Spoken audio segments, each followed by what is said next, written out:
Nagpapasalamat po ako sa Lord, unang-una sa lakas, sa knowledge, sa wisdom na patuloy na ibinubuhos niya sa araw-araw na patuloy sa paglakad,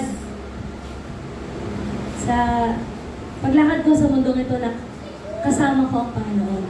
Na sa bawat desisyon, ang Lord ang nauuna. Kasi gano'n naman dapat talaga. Na palaging nakadepende tayo sa Panginoon. Na hindi palaging tayo masusunod. Diba? So, kung si Jesus nga sumunod sa will ng Lord, dapat tayo din.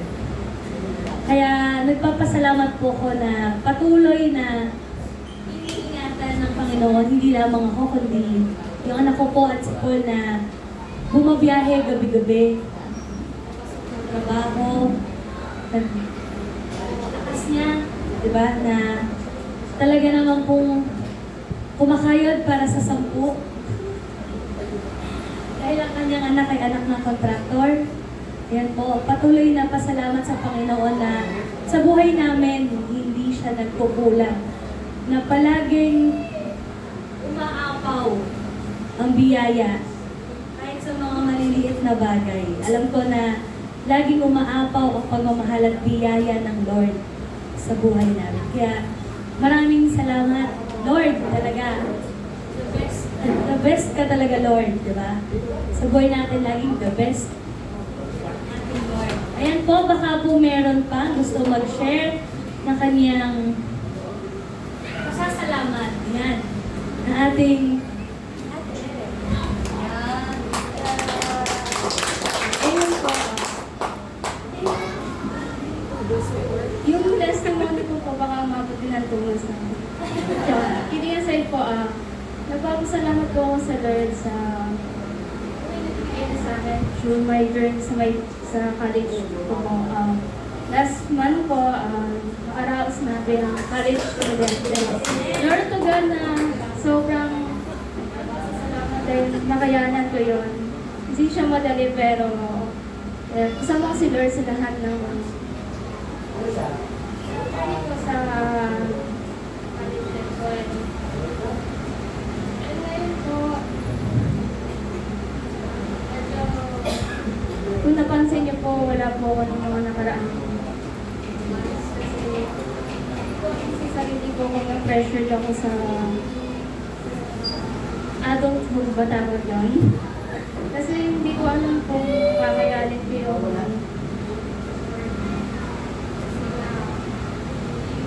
loob ko. Ewan ko ba kung bakit mas pinipilit ko tumalikod kaysa harapin yung bagay na dapat kayanin ko. Pero alam ko naman na pagkasama ko si Lord, kakayanin ko lahat ng mundo. And kailangan ko lang talagang isipin na para sa sarili ko at para din sa ikabubuti, sa growth ba. Papasalamat po ako sa Lord dahil nalikodi ako at nahiya naman ako pero kaya ko to.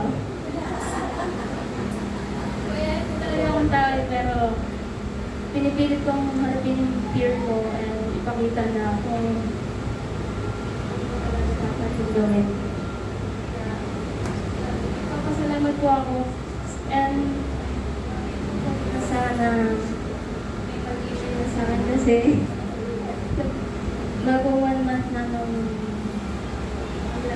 siyempre hindi naman dapat lang na stay tayo sa kung ano yung nakasanayan natin po.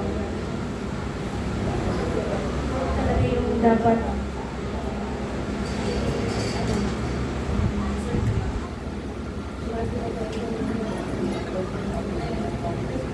yun po.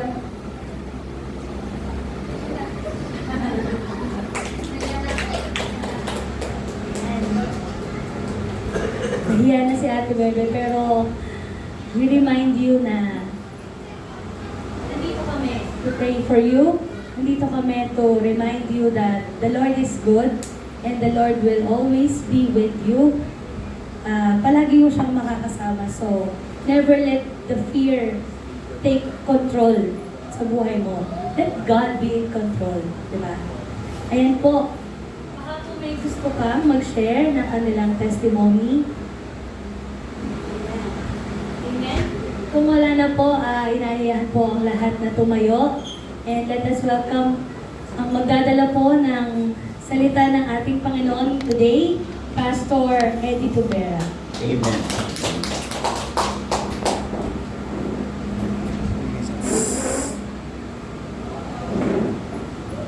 Sige po, manatili po tayong nagtayo. Amang Diyos na pinapamagpangyarihan po sa oras na ito, kami po ay marasang po sa pagmanawan ng mga salita. Nawa, Lord, sa pagtatalisik namin ng mga salita, maging tubo nawa sa bawat isa sa amin na ikaw ay aming maunawa sa iyong mga ipinagkaloob at binigay sa amin sa oras na ito. At aming nga po itong magampanan at maging katwiran sa aming buhay sa takbo ng sanglibutan. Kung sa magdalangin ng bawat isa sa amin, sa pangalan ng aming Panginoon at sa pagmubay, Lord, ng magdalang na Espiritu. Amen. Amen. Tayo po nakakaupo na. Yan. Sa pong magandang umaga sa bawat isa sa inyo, alam ko na nakarito tayo. Una, yung sambahin natin ng Panginoon sa Espiritu at sa katotohanan. At yung ikalawa po yung makapakinig tayo ng salita ng Diyos. Diba? Hindi tayo nakarito upang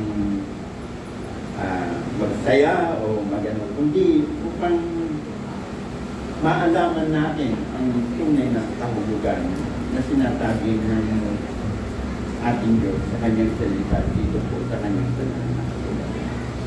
Ang ating pong pag-aaralan sa ngayon ay tungkol po sa Kingdom and the Church. Kaharian at Iglesia. Ito ang ating topic, ang ating tatalakayin sa araw na ito. Bakit kailangan natin pag-aralan ang isang bagay na mahirap ipaliwanag? Kaya ako sinasabing mahirap ipaliwanag itong kaharian at ang church. Hanggang sa ngayon, yung katwiran ng Diyos ay hindi pa natin naisapapamuhay ng kanyang Diyos. Ngunit dapat natin tuklasin sapagkat marami ang nalilito at may kanya-kanyang paliwanag ng katawan ni Kristo tungkol sa kung ano ang kaharian at kung ano ang iglesia.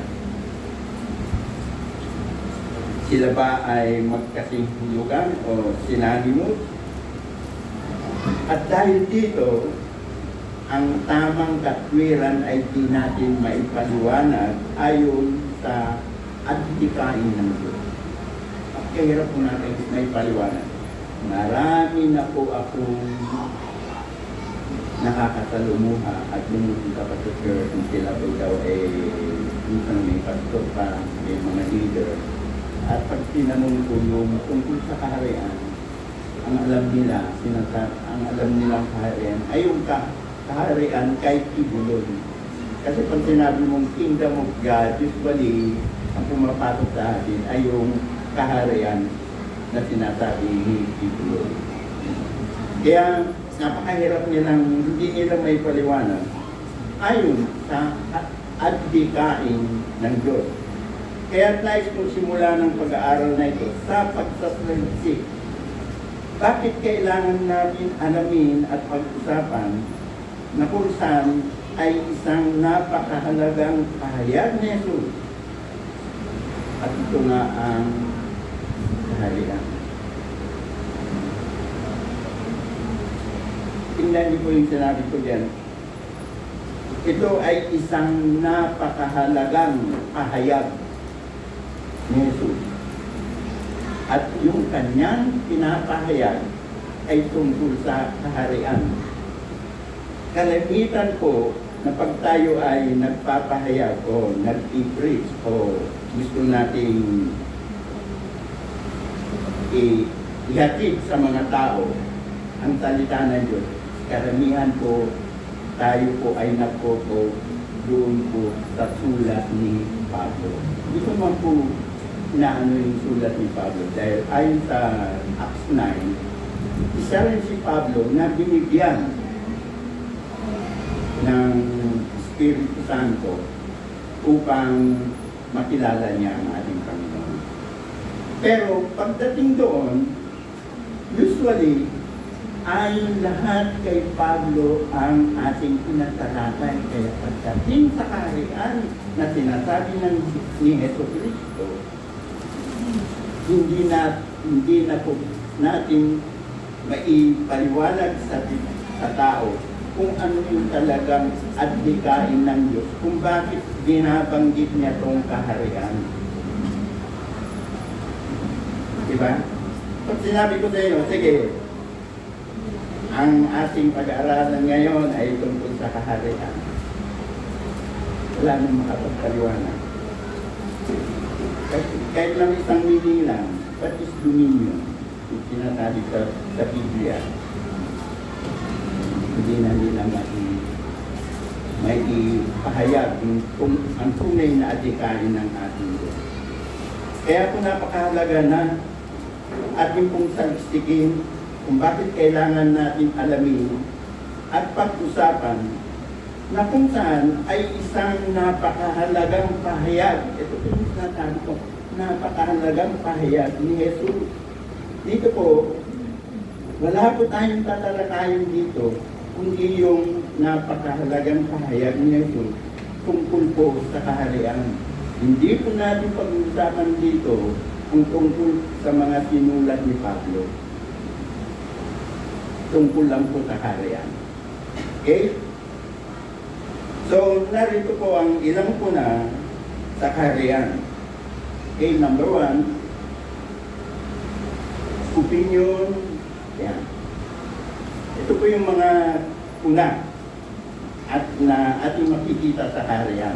Ang una, the original purpose and plan of God was the extension of His heavenly kingdom on a physical planet called Earth.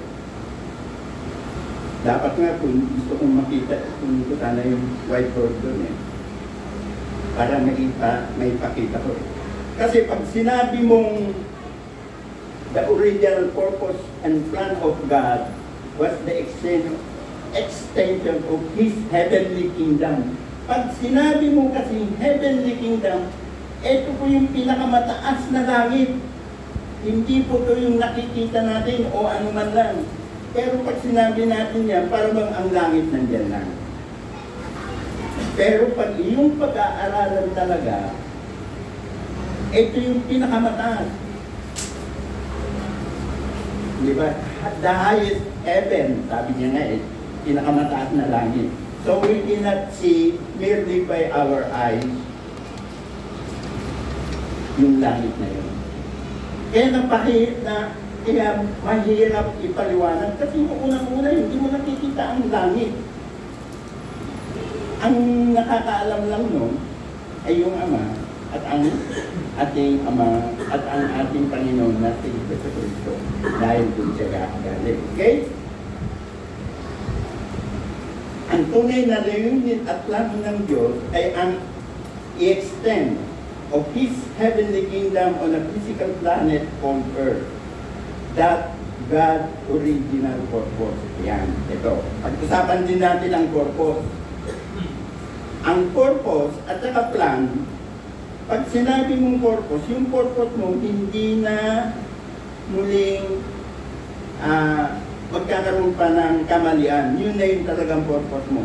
Pag sinabi mong plan, yun yung magpapatakbo sa'yo para ma-meet mo yung iyong purpose. Kaya, nung nagkamali, yung plano ng Diyos kila Eva at Adan, yung kanya talagang plano is to have a dominion. Ang plano niya, sila yung mamamahala sa lupa. Ngayon, dahil sila ay bumagsak, yung purpose ng Diyos, mananatili, pero during the proceeding, hanggang sa kanyang purpose, kailangan yung plan niya ay mabago. Kasi nagkaroon po ng pagkakamali sa kanyang ano. So, there was another plan. Pero yung purpose niya is still, the original purpose was still to have a heavenly kingdom on a physical planet on earth. Hindi po yan nagbago. Yun po yung gusto mong ipaliwanag yung purpose. Okay? Ang number 2, ang original na layunin ng Diyos ay hindi ang maghari ng direkta sa lupa, kundi ang lumikha ng mga anak na gaganap doon para sa Kanya. Okay? Sabi niya, God's original intent was to create a family of sons to accomplish that for Him.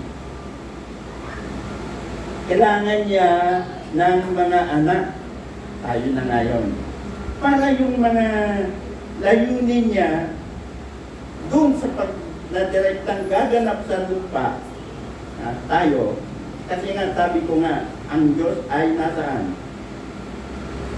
Nasaan po ang Diyos? Wala po sa lupa. Nasa pinakamataas na langit na hindi natin nakita. Nandun siya. Yun po yung lagi natin ilalagay sa ating isipan. Kagaya nga ng sinabi sa Matthew 6, 9 and 10. Sabi niya, ganito kayo manalangin. Ama namin, saan ang ama natin? Sinabi niya bang nasa lupa o nasa alinmang lugar? Hindi po. Sinabi ng ating Panginoon ito, Ama namin na nasa langit. Never po na nakialam ang Diyos dito sa lupa. Ang ibig ko pong sabihin, hindi siya yung sasabihin niya, ito ang gagawin ko sa lupa. Hindi po yun. Ito ang gagawin ng ginawa kong mga anak sa lupa para sa atin. Kaya tayo po yung gagawa ng mga bagay para sa ating Diyos. Kaya nga yung Matthew 6, 9 and 10, na sabi doon sa Matthew 6, 9 and 10, ano ba? Nandiyan ba? Sabi ko dito napakaganda pag meron pa monitor dito. Yan na lang tao. Sabi niya, pray then like this. Our Father in heaven, hallowed be your name. Sabi niya, your kingdom come.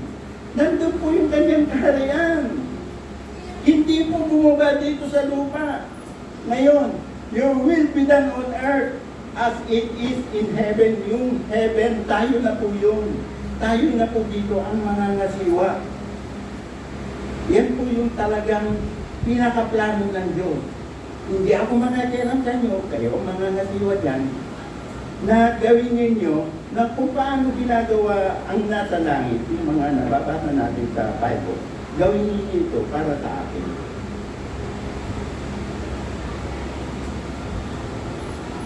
Okay? Kaya nga po sa Genesis 1:26, sabi niya doon sa Genesis 1:26, sabi niya, sinabi ng Diyos, lalangin natin, sabi niya. Nasa langit sila nito Baka sabihin nyo, nandito siya, nasa langit sila. Sabi niya, lalangin natin ang tao sa ating larawan, ayon sa ating wangit, at magkaroon sila ng pamamahala. Yan. At magkaroon sila ng pamamahala. Sa mga isda, sa mga ibon, sa impapawid, at sa buong lupa. Tayo po ang pinamahala ng Diyos. Hindi niya po sinabi, at kasama natin silang mamamahala. Basahin niyo po ang Biblia. Ang Biblia po ay very specific. Once na nagkamali ka dyan, ng konting interpretasyon, hindi mo na mahirap mo nang maunawaan. Sabi doon, sabi niya, at magkaroon, saan? Magkaroon sila. Di ba? Sabi niya, then God said, let us make men in our image and our likeness, and let them. Oh, pag nagkamali ka dyan, sinasama mo muna ang Diyos na pag nagkamali ka dyan, and let them. Sino lang? Oh, di ba? Hindi sinabi niya ng Diyos, and let us. Kaya once na nagkamali ka sa mga interpretation mo sa Biblia, naroon po na yung hindi pagkakaunawaan ng bawat. Hindi po sinulat yan para kung hindi tayo magkaunawaan. Sinulat ang Biblia precise and clear para kung maunawaan natin ang tunay na ibig, ang tunay na adhikain ng Diyos para sa atin. Okay? Sabi niya, to accomplish, sabi niya dito, to accomplish the extension of His kingdom of heaven on earth. Kaya nilalang ang tao para ikaw ang mamahala sa daigdig gaya ng salamin. Kaya kanilang ng Diyos para ikaw ang mamahala. Dahil ang Diyos, nasaan? Nasaan ang Diyos? Wala po siya dito sa lupa. Nasa langit siya. Kaya every time na nagkakaroon tayo ng connection by prayer, we say, Our Father, who art in heaven, ina-address kagad natin kung nasaan ang Diyos. We are not addressing Him who are in the room, who are everywhere, who are in the air, who are in the Mars. Hindi po. Clear ang ating panalangin na ang Diyos ay nasa langit. Ako sasabihin na natin sa Kanya na kung ano ang nangyayari sa langit, ganun din nawa ang mangyayari sa lupa. So very clear na tayong mga tao ang pinagkalooban ng Diyos para mamahala dito sa lupa. Ang pangatlo,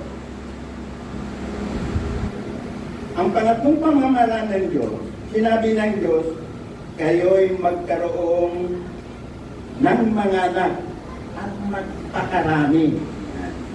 Yung kasi ang purpose ng Diyos, kailangan yung mga anak niya ang siyang sumipol, supilin at punuin ang lupa.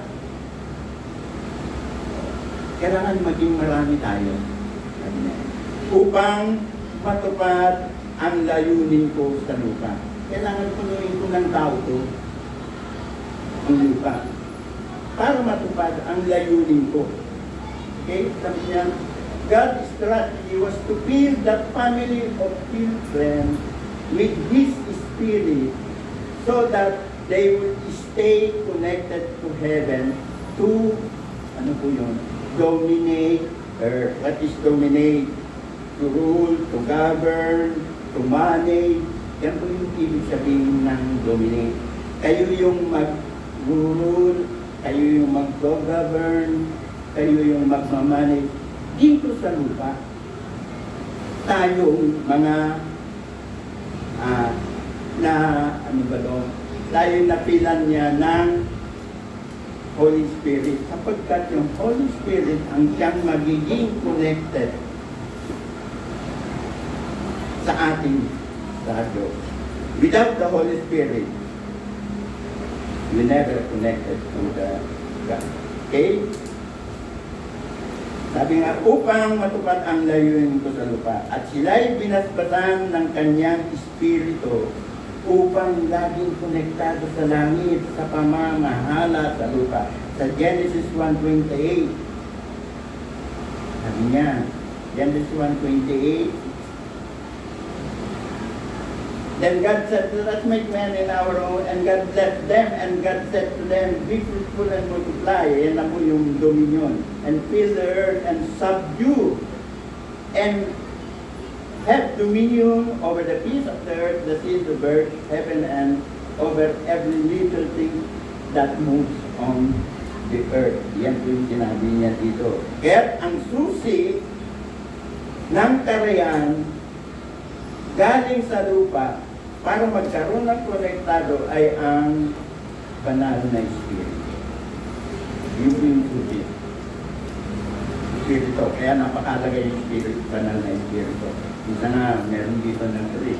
Pwede mong musong pamusong ang anak, ang ama, ngunit pagdating sa Espiritu, huwag mo siyang ipapamusong. Wala pong kapatawaran ang pagpapamusong sa banal na Espiritu.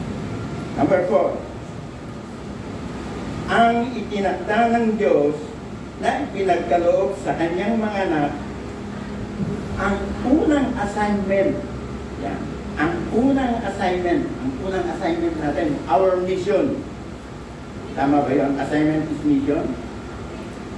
Na pinagkaloob niya ay ang magkaroon sila ng pamamahala. Okay. Dominion over the planet, the earth. Kahit ang kanyang tagubilin para sa atin ay napakalinaw. Yan. Babasahin ko po ang Genesis 26, 27 hanggang 28. Ito po yung mission natin. 1:26, 27 and 28. Sabi niya po rito, sinabi niya yung Diyos, lalangin natin ang Panginoon sa ating larawan, ayon sa ating wangis, at magkaroon sila ng pamamahala, dominion, sa mga isda, sa dagat, sa mga ibon sa impapawid, at sa mga hayop sa buong lupa, at sa bawat gumagapang sa ibabaw ng lupa. Ngayon, 27, kaya, sabi dito, kaya nilalang ng Diyos ang tao ayon sa kanyang sariling larawan. Ayon sa larawan ng Diyos, siya nilalang. Sila'y kanyang nilalang na lalaki at babae. At 28, sila'y pinasbasan ng Diyos at sa kanila'y sinabi ng Diyos. Ito na. Sila'y pinasbasan ng Diyos at sa kanila'y sinabi ng Diyos, anong sabi? Kayo'y magkaroon ng mga anak at magpakarami. Punuin ninyo ang lupa at supilin ninyo ito. Magkaroon kayo ng pamamahala.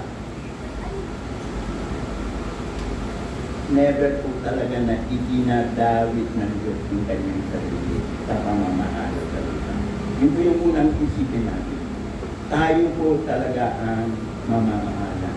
Kaya yung katawan mo, napakahalaga yan sa Diyos. Bakit? Pag ikaw yung namatay, wala na. Hindi ka na mapapakinabangan ng Diyos. Hanggat ikaw ay nasa katawan lupa na lumalakad sa ibabaw ng mundo nito, kailangan ka ng Diyos.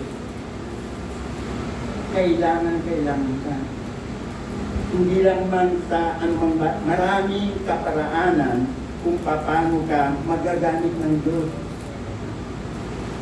Kasi minsan, karamihan lang ang pamamaraan lang natin maging mabuti ka tapos hindi yun. Ang dami pamamaraan ng Diyos kung bakit kailangan ka niya dito sa lupa.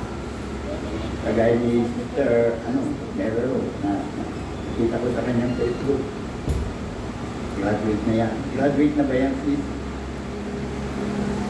Yung kanyang pagka-graduate, meron yung nakalaan purpose sa kanya ng Diyos. Gagamitin siya doon sa kanyang pinag-graduation na hindi lang kung ikaw ay isang tahanan, meron ka pa rin purpose ng pamamahala dito sa lupa. Yung mga ama ng tahanan, ina ng tahanan, lahat yan may purpose.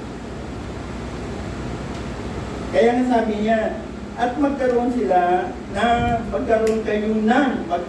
kayo. Sabi niya, you. kayo ng pamamahala dito sa lupa. Okay? So, napakaganda po ang assignment natin. Yung assignment natin. Okay, number 5. Ang pagkabagsak ng tao was not a fall from heaven, kundi ang pagsuway. Kasi usually, pag nasa Catholic ka, ang lagi nilang sinasabi na bumagsak ang tao sa heaven. Nawala ang kalangitan sa kanya. Yun po yung laging sinasabi. Pero, sinabi dito, kundi ang pagsuway ng tao sa Diyos. Okay, pagsuway ng tao sa Diyos. Na pag-aralan na natin, di ba? Na ano yung sinasabi ng Diyos? Na ikaw ay magkaroon ng pamamahala. So, ang ibig sabihin dito ng Diyos sa pamamahala, in good and right standing to God.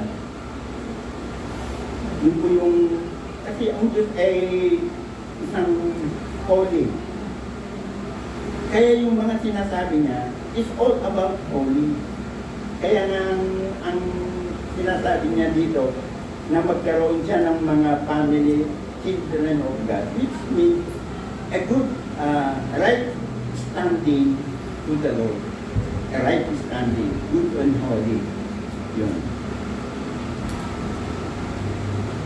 Pero anong nangyari? Sumuway ang tao sa Diyos. Sumuway sila. Dahil sa kanilang pagsuway, yung kanilang pamamahala sa lupa ay kanilang ikinabagsak. Dahil sa kanilang pagsuway, ito po yung isabi natin, dahil sa kanilang pagsuway, kung saan-saan na napatungo ang tao. Nagkanya-kanya na sila. Nawala na yung connection doon. Nawala na yung Holy Spirit. Okay? Number 6. Ang panukala at layunin ng Diyos sa kanyang plano na pagtubos sa atin, dito na tayo, ay manumbalik ang tao na kung saan siya bumagsak. Yun po yung talaga. Manumbalik siya na kung saan siya bumagsak. Bakit? Kasi nung bumagsak siya, nawala yung kanyang tunay na pamamahala dito sa lupa.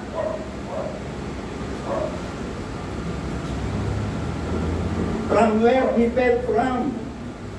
Yan. The purpose and goal of God, redemption. Yan. Ano yung redemption? Tubos. Tinutubos ka ng Diyos dahil gusto niyang manumbalik ka na kung saan ka bumagsak. Kaya nga, we usually use the rest.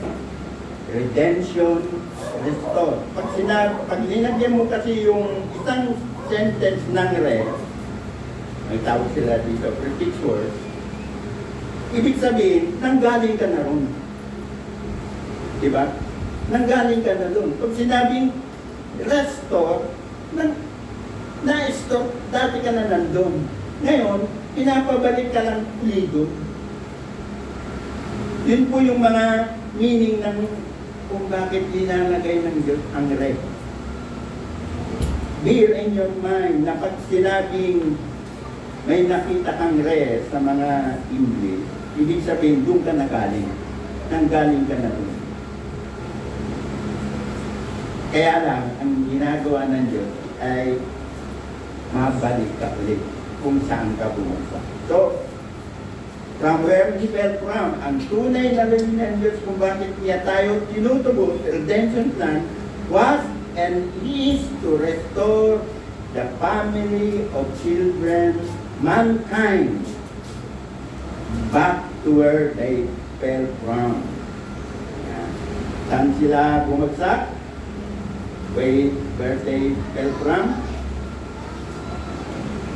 Ang karapatan na mamahala sa sangkalupaan. Ito'y nawala ang pamamahala ng kanyang sinuway ang Diyos. Sinuway niya kasi ang Diyos sa Genesis 3:11. Sa Genesis 3:11, sabi niya dito, at sinabi niya, sinong nagsabi sa iyo ikaw ay hubad? Kumain ka ba ng bunga ng punong kahoy na inutos ko sa iyo na huwag mong kainin? Sabi niya sa Genesis 3:11. So, sino nagsabi sa iyo ikaw ay hubad? Bakit? Kumain ka ba ng punong kahoy na pinagbabawal ko? So, yun yung naging dahilan kung bakit ang tao ay na-disconnect sa ating Panginoon. Sa 23 nga, sabi nga sa 23, Genesis 3:23, sabi niya, kaya pinalayas na, kaya nung sila'y nagkasala, pinalayas siya ng Panginoon Diyos sa halamanan ng Eden. Ito po yung halamanan ng Eden, ang alam kasi natin ay halamanan lang yun ng Eden. Na ang halamanan ko ng Eden ay isang lugar na itinatag ng Diyos na kung saan direktang ang tao nakikipag-communicate. Yun po yung Eden, ang ibig sabihin ng Eden. Pag pumasok sa iyo ang Eden, yun yung pinaglagyan ng Diyos kila Eva at Adan na kung saan diretso sila nakikipag-usap sa Diyos at ang Diyos nakikipag-usap din sa kanila. Kaya nga makikita pa natin sa Genesis 3:11, sabi pa ng Diyos, bakit? Kinain pa ninyo yung pinagbabawal kong punong kahoy? Nakadirekta pa sila. Pero nung sila na ay binigyan na ng kaparusahan, ang ginawa na ng Diyos, pinalayas na sila sa Eden. Wala nang koneksyon ngayon ang tao sa Diyos. Nawala yung koneksyon ng tao sa Diyos. Alam niyo po, ito kasi yung mga inaasahan ko yun na dapat may paliwanag dito sa Diyos. Bakit? Kahit na ilang ulit. Kasi ang purpose ng isang preacher, kung bakit ko rin ito laging inulit, is to brainwash you.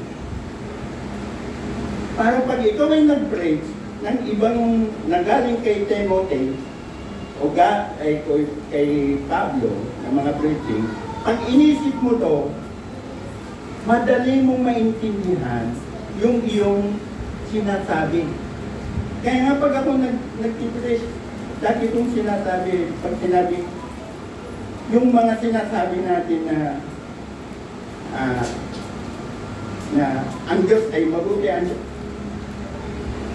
Siya nga yung makapangyarihan sa lahat eh. Kaya pag sinabi mong mabuti, ano na lang yan pampalubag loob sa mga nakikinig. Pero pag kilala mo ang Diyos, na He is a sovereign God, an awesome God, wala ka nang may tutugtong pa doon na mabuti o ano. Kasi pag sinabi mo sa Diyos, ikaw ang makapangyarihan Diyos na may lalang ng langit at lupa, ano pa ang kaya mong idugtong? Panay pampalubag na lang yun. Pero okay yun. Sa mga bagong hindi na pa napapakainin. Pero kung ikaw ay kilala mo na ang Diyos, okay lang din na. Si David nagpupuri, pero bago inuri ni David ang Diyos, sabi niya, created me a clean heart muna ako. Created me a clean heart and renew right spirit within me. Pagkatapos ng kakapagpuri na siya. Kasi alam niya ang kapangyarihan ng Diyos. Never na makapagpuri ka sa Diyos na hindi na-create ang pagpapalito. Kaya napakalaga yung pag-create sa ating ng Diyos. Okay? Because God is love. Okay. Ang dami ko eh. Talaga pong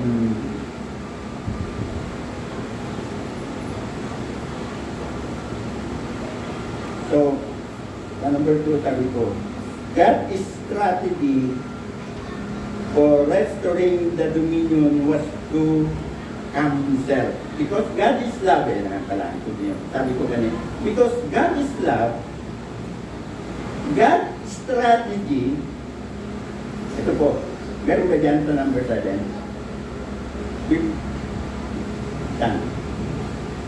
Number 7. Okay, 7. Because God is love, God's strategy for restoring the dominion was to come Himself. Para niya ma-restore yung ating kalagayan, manumbalik yung ating kalagayan sa pamamahala dito sa lupa, was to come Himself and to pay the redemptive price. When He came Himself, He was in a physical body. Yeah.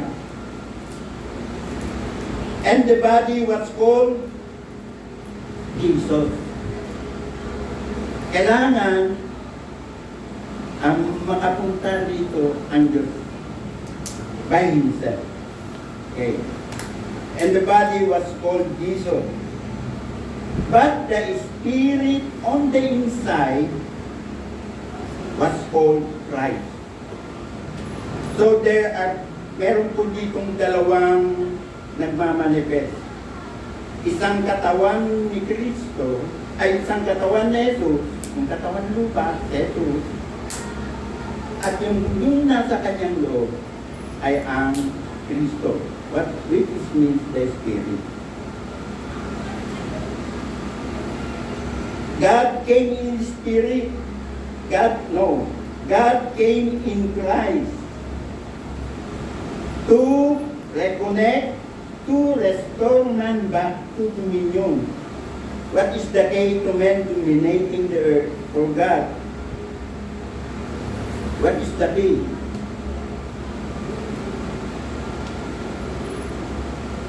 To man dominating the earth for God.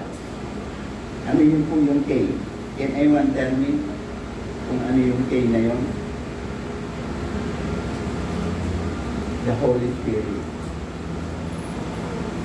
Kung wala ang Christ kay Jesus, kaya nga nakalagay ito kaya nga napakahalaga yung ating pangalan Lord, Are, Jesus, katawan lupa, yung Christ, yung Spirit. Dahil yung Espiritu na yun, ang siyang nagiging connection ng katawan lupa doon sa ating Diyos.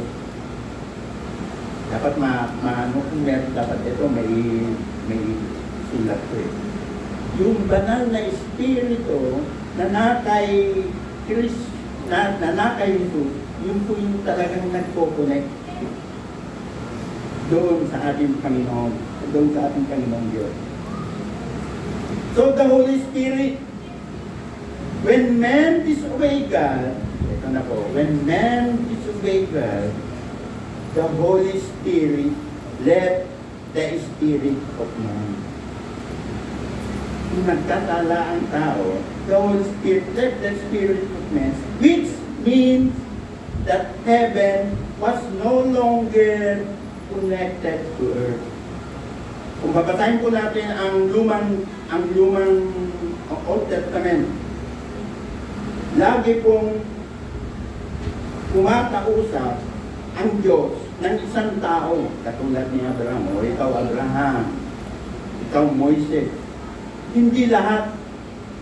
Ngayon po lahat tayo pwede na Lahat tayo pwede na kumausap sa Diyos. Noong pili, yun lang binibigyan niya ng may banal na espiritu.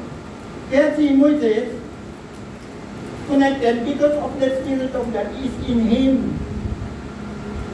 Ngayon po, naka-pour out na sa atin lahat. yung banal na Espiritu. Kaya tayo, kahit nasaan ka ngayon, pwede ka nang manalangin. Pag meron kang banal na Espiritu sa iyong buhay. Because that Spirit will connect to God. Kaya minsan pag may sinasabi ko, may nagpipray dito. Di ba nagpipray na yung connected sa Holy Spirit? Ay tinalaga natin. Kasi never na makikinig mundo unless na hindi ka connected sa Spirit na yun. Yun po yung mahalaga. That's why every time na nananalangin ako, lagi kong isinasamo sa banal na Espiritu na patuloy siyang kumatubay, gumabay sa bawat isa sa atin. Kasi unless na hindi natin makuha yung banal na Espiritu, never natin maunawan. Itong sinasabi ko sa inyo ngayon. So that children was no longer in touch with their father.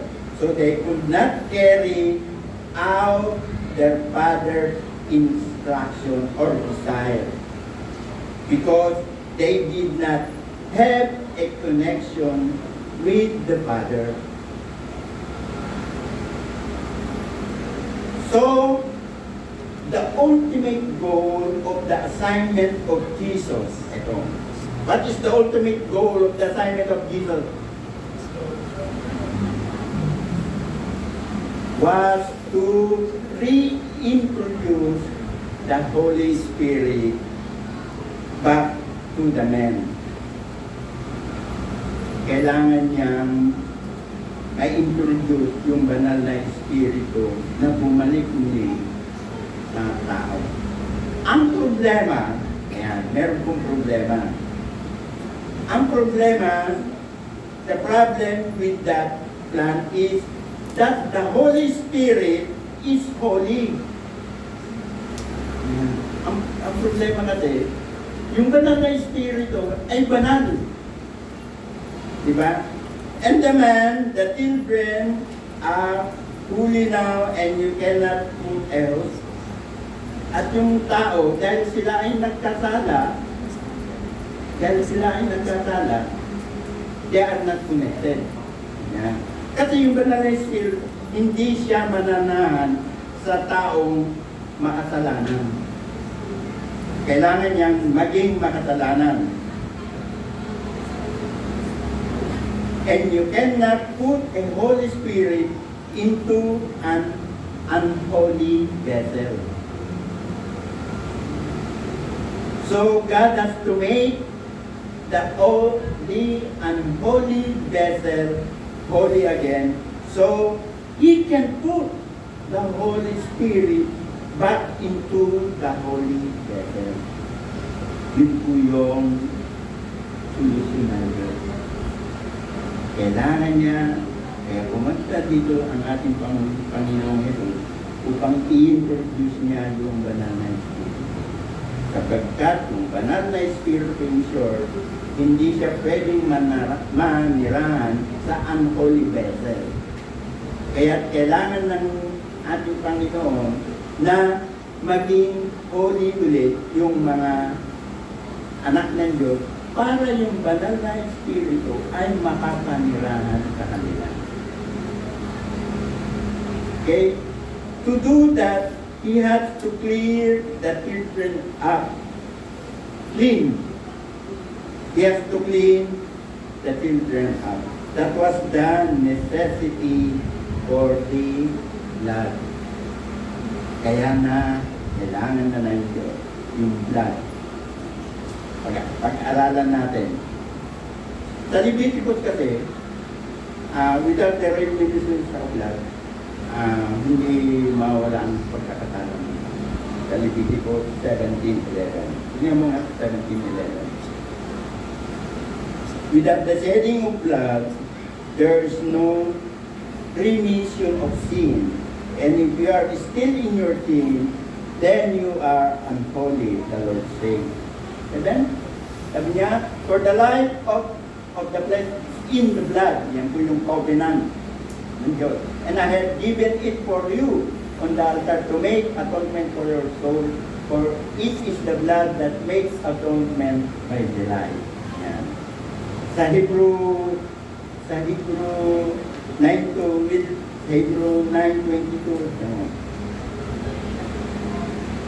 Kaya yun napakahalaga yung blood eh. Sabi niya. Hebrew 9:22. And then under the law, almost everything is purified with blood. Anong nag-purify? Yung blood. And without the shedding of blood, there is no forgiveness of sin. Yun na po yung mahalaga dun sa blood. Okay.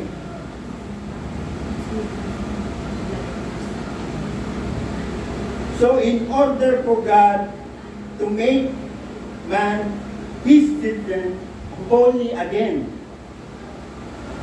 okay, he has to provide blood. He has to provide blood. The problem is the blood has to be impetuous, walang bahid na katalan. Kailangan yung ma-produce ng Diyos na dugo ay walang anumang bahid na karumihan. Impetuous. A big word for qualified and pure. Kailangan maging yung blood na yun is qualified and pure. In order to pure blood, it cannot itself be contaminated by sin. Hindi dapat contaminated by sin. So in order for God to have blood that is qualified, He has to have a human whose blood is not sinful. Kailangan ng Diyos a human whose blood is not sinful. Saan ka makakuha ng sandulo na hindi makasalanan? So kailangan niyang mag-provide. Kailangan ang panggagalingan ng blood na yon ay walang iba, hindi ang Diyos. That became the necessity for the virgin birth. Kaya nga po, si Jesus ay pinanganak ni Virgin Maria na ang naglilin sa kanya ay yung banal na Espiritu. Sabi nga po sa mga doktor, yung babae pala, pag nagkaroon ng sex ang lalaki ay bata. Yung blood ng lalaki ay hindi pwedeng magsama sa blood ng babae. Kaya pag gusto mong malaman yung blood type nung isang anak, alamin mo kung ano yung blood type ng lalaki. Yung nga nila tinitingnan. So that no human could contaminate the child in the womb, and the blood will be disqualified. Kailangan walang makagalaw kay Maria bago niya may panganak sa ito. Kasi kung hindi, kung may gumalaw kay Maria, habang siya ay maaaring makontaminate yung dugo na kay Maria, na kung walang iba, kundi ang ating Panginoon. So Mary had to have a baby without a man. Diba? Hindi yan nakatabi si Jose. And so the Holy Spirit came upon her and she conceived by a miracle. A seed direct from the Word of God.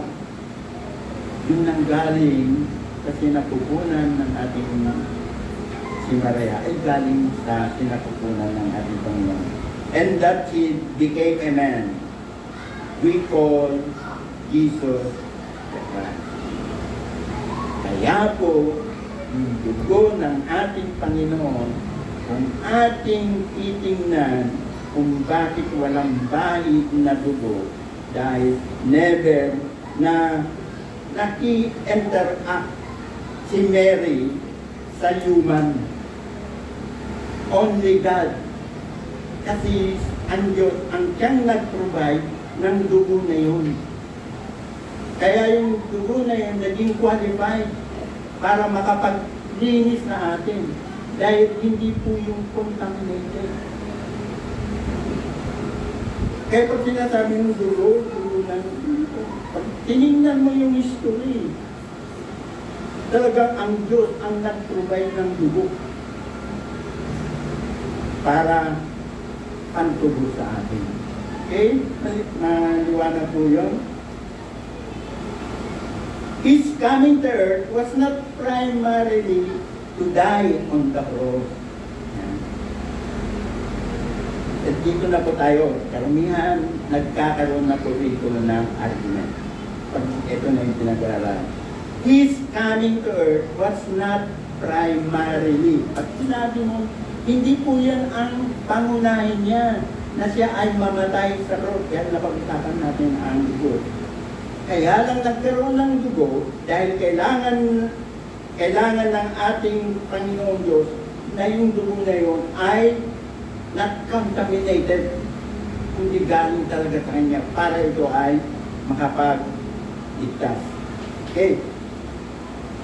That was not really His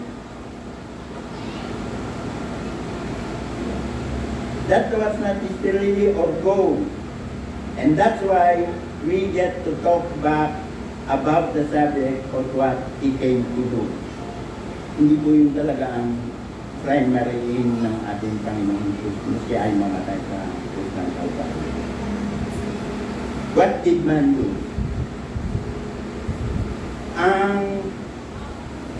The concept of dominion, what did man lose?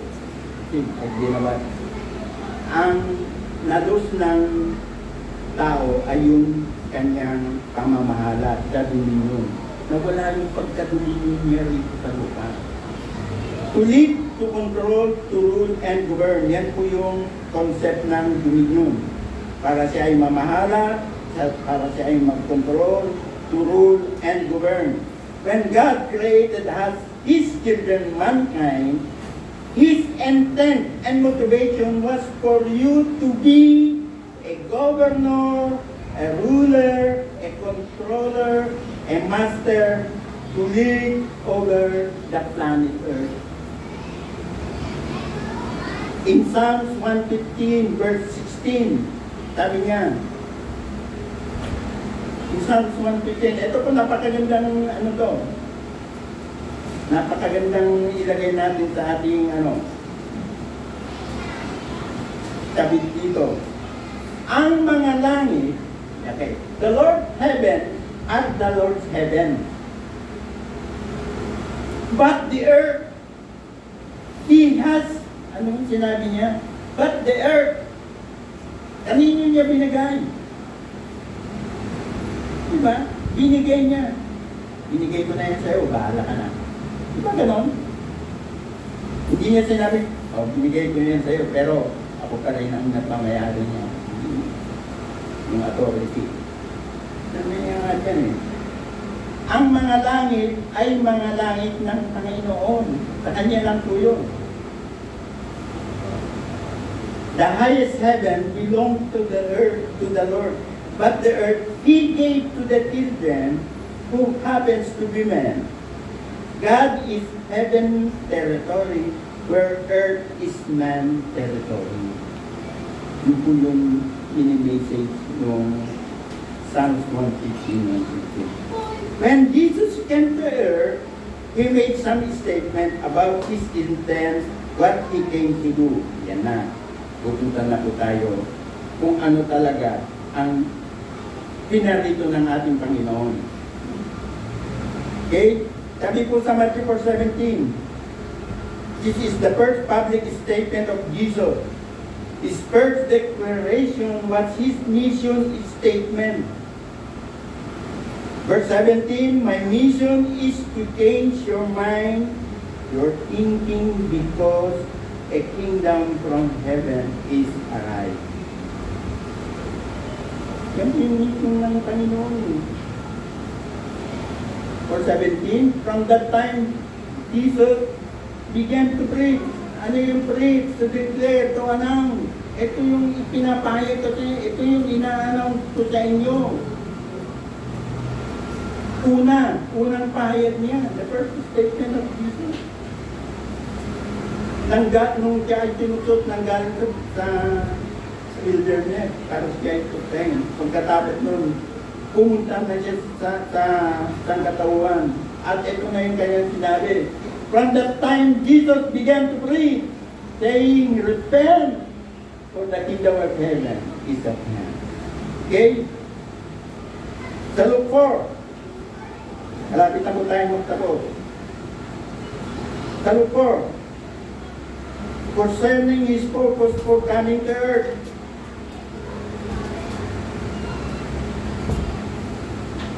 Jesus did not come to earth to establish a religion.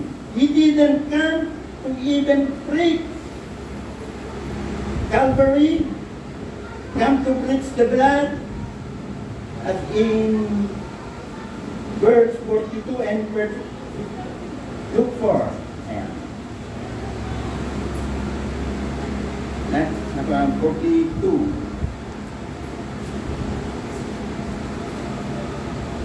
Sabi niya po dito, kinaumagaan umalis siya at nagtungo sa isang ilang na pook. Hinanap siya ng napakaraming tao at lumapit sa kanya. Nais nilang pigilin siya upang huwag niyang iwan sila.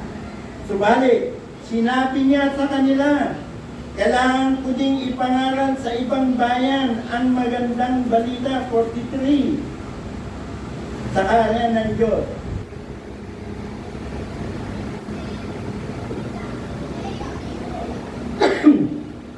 Kapagkat ako ay sinugo para sa layunin ito. Tingnan niyo po. But he said to them, I'm not preached the good news of the kingdom of God to the other town as well. For I was, sinabi niya bang Calvary yan? For I was to preach Calvary. For I was to preach the blood. For I was to preach born again. Tingnan niyo po yung sinabi ng ating Panginoon. Unawain niyo po yung sinasabi niya. Tanggalin natin yan. Pwede na natin ilagay yung pumunta dito sa Jesus para i-preach yung Calvary. Para i-preach ang blood. Para i-preach ang born again. Hindi eh. Naniniwala ba kayo kay Jesus? Sa sinabi niya na yan, naniniwala kayo? Kung hindi, pwede niyong sabihin yun. Sabi niya, Jesus po, sabi niya eh. But he said to them, I must preach the good news of the kingdom, kaharian ng Diyos. Hindi niya sinabing Calvary. Hindi niya sinabing blood. To the other tongue as well. For yan po yung pagkaintindihin natin. For I was sent. Diba? For I was sent for this purpose. Bakit niya sinabi, I was sent for this purpose? Kasi pagdating sa atin, may kanya-kanya na tayong purpose na sinasabi sa pulpit. Hindi na yung purpose ng ating Panginoon. Kaya nga sinabi, for I was sent. Intindihin nyo. Yan po yung purpose ng Panginoon kung bakit siya pumunta dito. Pero ang sinasabi ko lang po, unahin nyo muna yan. Yung mga bagay na yan, yan muna ang dapat na maipangaral sa tao. Yung kanyang purpose. And after that, hindi ko naman sinasabi, yung Calvary, yung redemption ng Lord, lahat yun ay mga plano ng Diyos para matupad yung kanyang purpose. They are all means, not the end. Karamihan kasi, yung ating mga preaching, ginagawa na nating end yung Calvary. Ginagawa na nating end yung the blood. Ginagawa na nating end yung born again. Hindi ko sinasabing hindi yung kasama yan sa plano ng Diyos. para matupad yung kanyang purpose kung bakit siya pumunta dito upang ipangaral ang kaharian. Hindi ko pa sinasabing hindi yun talaga, kundi that was the part of God's plan to establish His purpose on earth para ipangaral ang salita ng Diyos. Okay. Meron pa po akong 15 minutes. Because this is why I have sent. Why? Means purpose. This is the motivation. This is the reason why I was sent to preach the good news. Good news of the kingdom to all towns. Jesus did not say I was sent to die on the cross, even though He did it. The blood, the resurrection, all these are part of the program. Yan po yung sinasabi dito. They are means to the end, which is the kingdom. He said, the reason for all of this stuff that I'm going through is to declare that a kingdom has returned a dominion. Ang nawawalang pamamahala ng tao sa lupa ng pari sa langit. Mamaya papakinggan natin. So, 11 na. Tatapusin ko na rito. Sabi ng Diyos, the reason kung bakit ako naparito is to declare that a kingdom has returned a dominion. Ang pamamahala ng kaharian. Ang nawawalang pamamahala ng tao sa lupa na para sa langit. Stop telling people we don't know when the end will come. Sabi nga po sa Matthew 25:34, anong sabi niya? Manahin ninyo ang kaharian na inihanda para sa inyo mula sa pagkatatag ng sanlibutan. Kapag atin nang namana ang kaharian na pinangaral na ito, ay mawawala na ang Diyos na ito. Ito. Dito na po ako magtatapos. Sabi niya, then the king will say to you, when the king will say to those on his right, kasi sinabing right, what which means, which is right, standing to the Lord. Come you who are blessed by my Father. Tayo. Sabi niya, inherit the kingdom prepared. Kanino inherit? For you. Inherit the kingdom for you. Kailan? From the foundation of the world. Bago pa itinatag ang mundo, meron nang nakalaan para sa atin. Noong pa pala, meron na itinatag ang Diyos para sa atin. Pero sino yung sinasabihan niya? Those on His right. Hindi lahat. Kaya po, napakahalaga na dapat natin mapag-aralan ang kaharian ng Diyos. Okay. Ang tawag nila kay Jesus ay kingdom man. Kingdom man. Usually, yung mga theologian, ang tawag nila kay Jesus is kingdom man. Eto. Dito na po ako magbawa sa isang sample. Sa Luke chapter 5,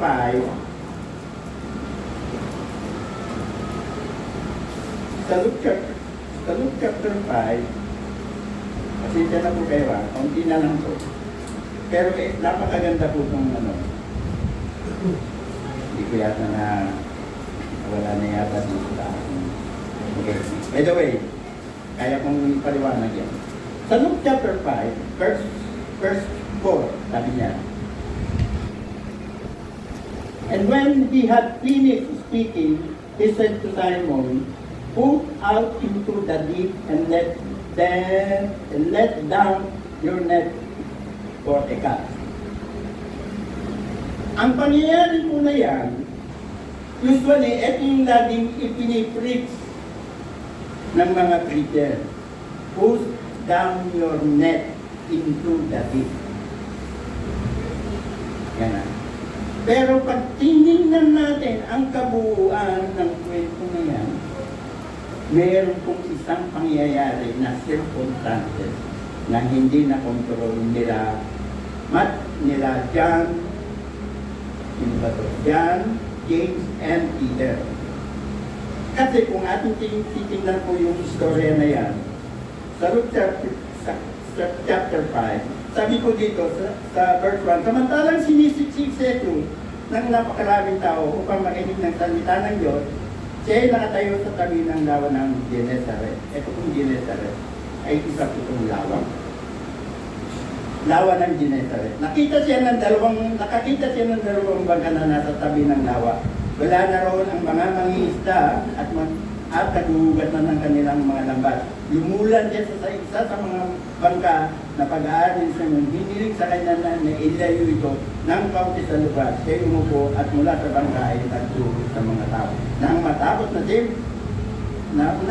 na siya sa pagsasalay, sinabi niya kay Simon, pumunta ka sa malalim at ihulog ninyo ang inyong mga lambat upang makahuli. Ito po yung pangyayari na yan.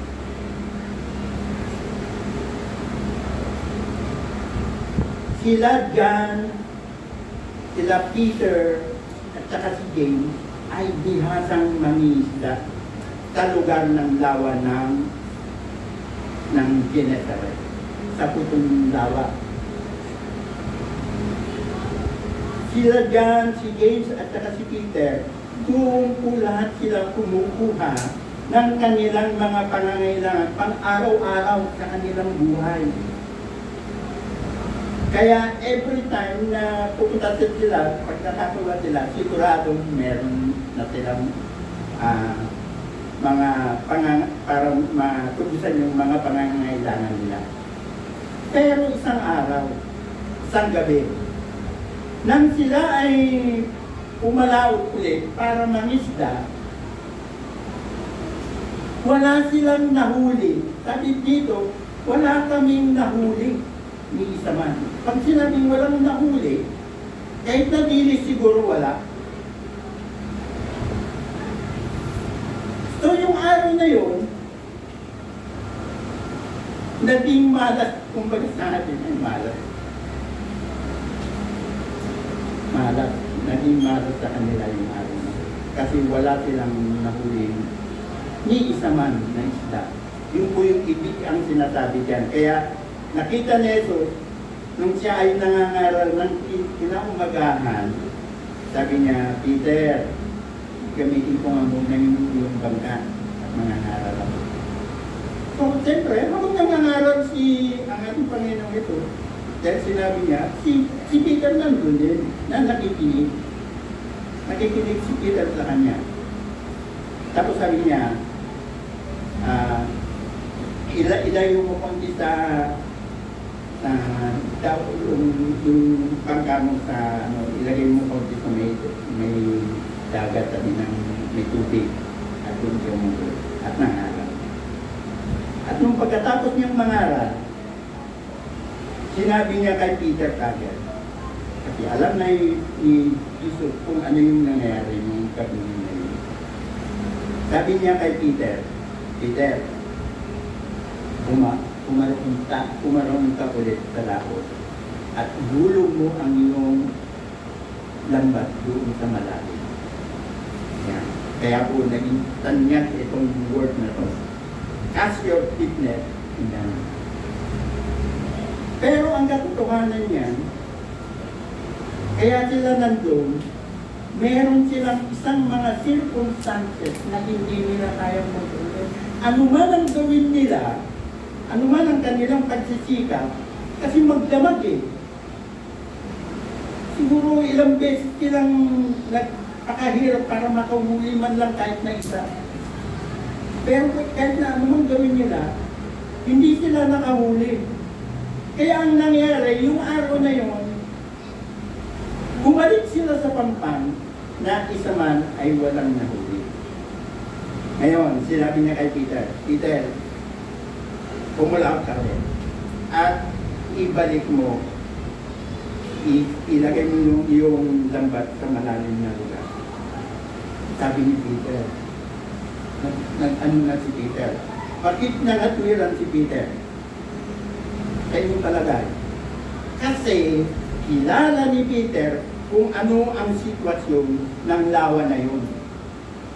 Alam niya ang galaw ng lawa na yun. Alam niya ang pamamaraan kung paano siya mangisda. Kaya sinabi ni Peter, nagpagod na kami. Kung ibig sabihin, ginamit ko na lahat ang gusto kong gawin para lang kami makahuli. Pero ni isa man wala kaming mahuli. So the circumstances ay nangyari kila Peter. Sinabi ng laot, wala kayong mahuhuli. Huwag na kayong mangisda. Ang nagsasabi, kaya sabi ni Peter, wala kaming nahuli. Pero, eto na. Alam ni Peter kung paano manghuli doon. Kasi ang lawa, bibigyan ko kayo ng kaunting history. Ang lawa kasi ng Gennesaret, yung kung tubig kasi nanggagaling sa, sa Iran ba yun? O basta isang lugar na mamundo, pumupunta sa lawa ng Gennesaret. Malakas yung agos ng tubig na yun na pumupunta sa Gennesaret. At doon sa pinaglalagyan, yung pinagtutumbukan ng lawa na yun, meron po doon lumalalim yung tubig doon dahil doon sa tubig na nanggagaling sa bundok ng alimutan ko na kung ano yun. Pero palagay na lang natin Iran. Yung lawa na yun, nanggagaling sa bundok na Iran na bumabagsak doon sa lawa. Kaya yung lugar na yun na pinagbabagsakan ng lupa, yun yung sinasabing malalim. Ayon sa kwento ng mga taga-Gennesaret. Kaya, hindi ka pwedeng doon mo ilagay yung lambat mo. Kasi malalim yun. Tama. Tapos, kailangan, pag mangingisda ka, hindi ka pwede sa malalim. Kailangan, sa kaliwa ka, manghuli ng isda. Hindi sa kanan. Kasi nandun yung alam lahat yung ni Peter. At kailangan, hindi ka pwedeng manghuli ng isda pag araw. Araw. Kailangan sa gabi. Kasi nung panahon na yun, ang lawa ng Gennesaret napakalinaw. Pag sa araw, pag ginanon mo yung lambat mo, kitang-kita ng isda, nababagsak yung lambat dun sa kanila. Kaya yung isda, nakakatakas na. Nakakatakas. Ngayon, kaya gabi sila nanguhuli. Kasi pag ginanyan nila yung lambat nila, tawag sabi nila, magdamag sabi. Ibig sabihin sa gabi talaga sila nanguhuli. Kaya pag ginamit nila yung kanila lambat, dahil sa gabi, hindi nakikita ng isda yung lambat. Kaya nahuhuli sila. Pakinggan niyo po yung kwento na ito. Napakaganda po ito. Pwede niyo rin po ito. So yun. Alam ni Peter kung anong gagawin niya. Kaya niya sinabi, Panginoon, wag gawin. Kilala niya ang galaw ng lawa. Kilala niya kung paano sila manghuli. At yung nga yung mga paraan. Ginawa na namin lahat yan. Pero ni isa man wala kami nanghuli. Pero anong sinabi ng Diyos? Panginoon kay Peter. Peter!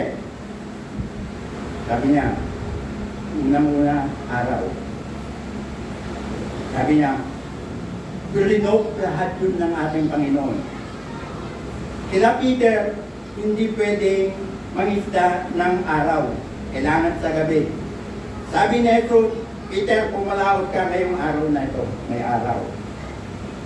Sabi ni Peter, sabi ng ating Panginoon, yung lambat, tuhulog mo dun sa malalim. Sabi ni Peter, hindi po pwede dun sa malalim. Dahil nandun yung pagkaan ng yung mga isda, wala roon. Nandito po sila sa mababaw. Ano po? Tingnan nyo. Sinabi yung ng Diyos. Lahat ng kontra na dapat gawin ng mangisda, kinontra lahat yan ng ating Panginoon. Hindi pwedeng mangisda sa araw. Sabi ng Diyos, mangisda ka sa araw. Hindi pwedeng ilagay mo yung lambat sa malalim. Sinabi ng Diyos, ilagay mo yung lambat mo sa malalim. Sinabi ng Diyos, doon ka mangisda sa kanan. Sabi ng Diyos, doon ka mangisda sa kaliwa. Lahat yung kinontrola ng Diyos. Anong ginawa ng Diyos? Sumakay sila. Sabi niya, Panginoon, dahil sinabi mo yan, tutundin kita. Lahat ng kontra.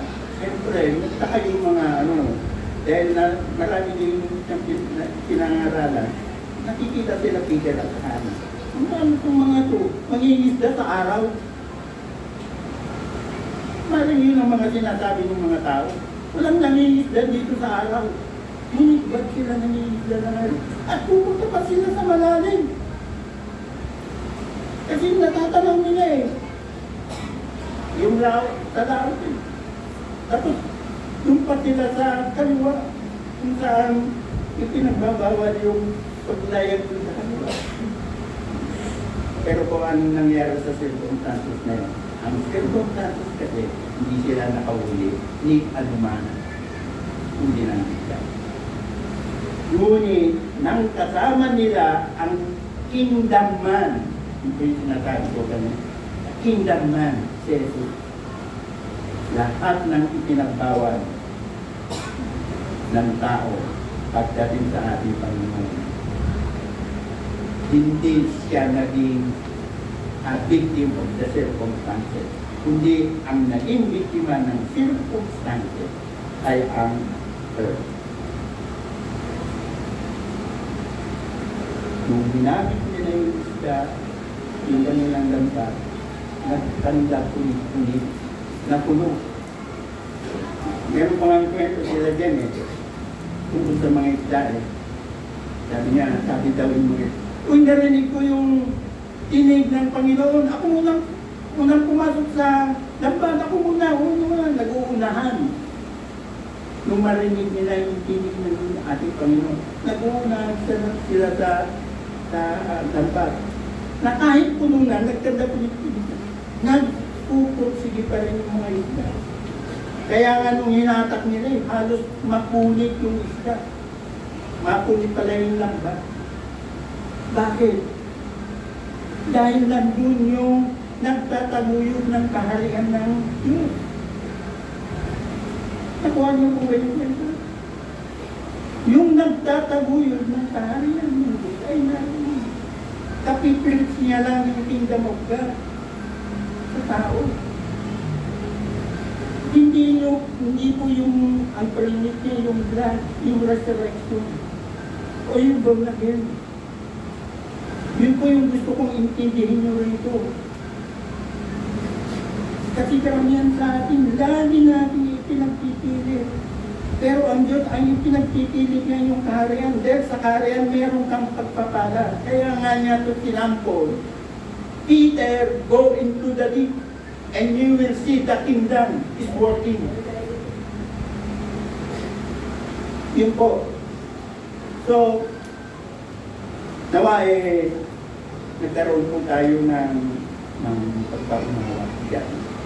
Napakahalaga po yung sinabi ng Diyos, sinabi ng ating Panginoon Diyos na ipangaral ang tao.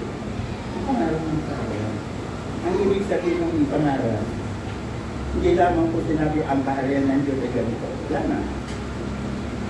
Dapat maisalisip mo kung ano yung kaharian, kung ano yung ibig sabihin ng tatay sa bawat tulay na tayo po yung manalangin. O ang Diyos na pinakamakapangyarihan sa lahat. Salamat nga po, Panginoon, na araw na ito na pinagkaluban mo kami ng isang araw tungkol sa kaharian. Nawa po, Panginoon, ay maging pagkakala po sa bawat isa sa pangalan ng iyong anak na Jesus, sa patuloy na kasubay